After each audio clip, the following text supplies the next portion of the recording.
নমস্কাৰ অসম পুলিচৰ কনষ্টেবলৰ পৰীক্ষা কেতিয়া হ'ব বা পৰীক্ষা ইমান দেৰি কিয় হোৱা নাই যিহেতু এছআই পৰীক্ষা অনুষ্ঠিত হৈ গ'ল চ' আমি কেতিয়ালৈকে ৰখিব লাগিব এনেকুৱা ধৰণৰ বহুতৰে কমেণ্ট আহিছে আমালৈ চ' এটি গুৰুত্বপূৰ্ণ আপডেট লৈ আপোনালোকৰ মাজত পুনৰ উপস্থিত হৈছোঁ আনকিডি লাইভ চেনেলটোলৈ সকলোকে স্বাগতম জনাইছোঁ চ' মুখ্যমন্ত্ৰী ডাঙৰীয়াই অসম পুলিচৰ পৰীক্ষা কেতিয়া হ'ব তাৰ ওপৰত স্পষ্টকৈ ঘোষণা কৰি দিছে আপোনালোকে অফিচিয়েলি ডেটটো এতিয়ালৈকে নাপাব আপোনালোকে ইয়াতে ৱেবছাইটত চাওক এতিয়ালৈকে অফিচিয়েলি ডেট মেনশ্যন কৰি দিয়া নাই কিন্তু মুখ্যমন্ত্ৰী ডাঙৰীয়াই এখন প্ৰেছ কনফাৰেঞ্চত তেখেতে মেনশ্যন কৰি দিছে যে অসম পুলিচৰ পৰীক্ষা কেতিয়া হ'ব আৰু আপোনালোকে অতি সোনকালে ইয়াতে আপোনালোকৰ এডমিট কাৰ্ডসমূহ ডাউনলোড কৰি ল'ব পাৰিব এতিয়া এডমিট কাৰ্ড কেতিয়া মুকলি কৰি দিব বা পৰীক্ষা কেতিয়া হ'ব সবিশেষ মই আপোনালোক কৈ দিম তাৰ আগতে আপোনালোকে যদি আমাৰ আজিৰ চেনেলত নতুন আহিছে যদি আনক্লিক চেনেলটো ছাবস্ক্ৰাইব কৰি দিয়া নাই চেনেলটো ছাবস্ক্ৰাইব কৰি ল'ব ঠিক আছে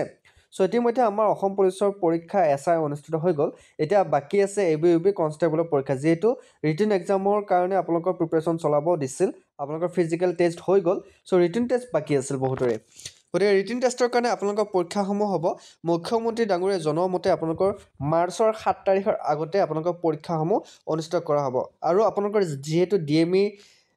টেকনিকেল এক্সামৰ ৰিজাল্টটো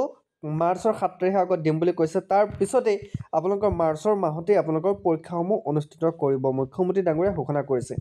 এতিয়া অসম পুলিচৰ এবিইউবি পৰীক্ষাৰ কাৰণে বহুতো কেণ্ডিডেটে কি পঢ়িব কি নপঢ়িব এনেকুৱা ধৰণৰ কনফিউজনত আছে চ'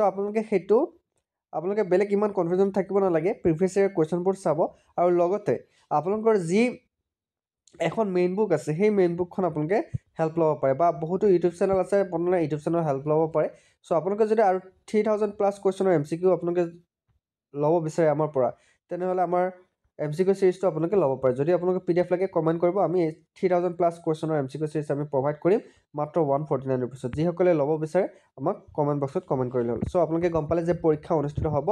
মাৰ্চৰ 7 তাৰিখৰ আগত চ' মাৰ্চ মাহতো পৰীক্ষা অনুষ্ঠিত হ'ব মুখ্যমন্ত্ৰী ডাঙৰীয়াই ঘোষণা কৰিছে আৰু ডিএমই DSSৰ ৰিজাল্টটো মাৰ্চৰ 7 তাৰিখৰ আগত দিব চ' আপডেটটো এইখিনি আছিল আশা কৰোঁ আপোনালোকে জানিবলৈ পাই সুখী হৈছে আৰু আপোনালোকে ক্লাছসমূহ ভালকৈ কৰিব আমাৰ বিশ্বাসী মূলত ক্লাছসমূহ কৰা হয় যদি আপোনালোকে ক্লাছ কৰি আছে নিশ্চয়কৈ গম পাব চ' সকলোকে ধন্যবাদ জ্ঞাপন কৰিছোঁ চ' নেক্সট ভিডিঅ'ত আকৌ লগ পোৱাৰ প্ৰতিশ্ৰুতিৰে জয় হিন্দ জয় অসম